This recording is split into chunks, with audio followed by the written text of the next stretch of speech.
how to create or open Gemini Wallet account, Gemini Wallet sign up.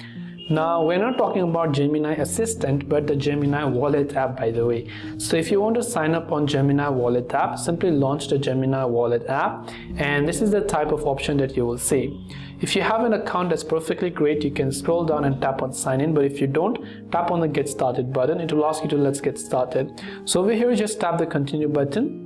First of all, simply go ahead and select the country where you live right here. So let me also go ahead and then select my country in this case.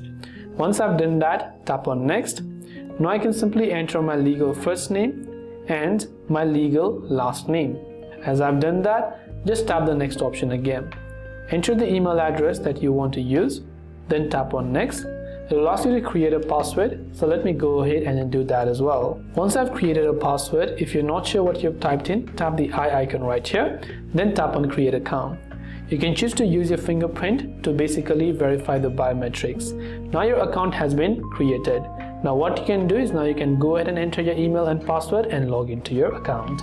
That's all it takes to basically create or open your Gemini Wallet account. I hope that this video helped you out. If you have got any further questions, feel free to leave them down below. Thanks for watching till the very end, and see you soon in the next video.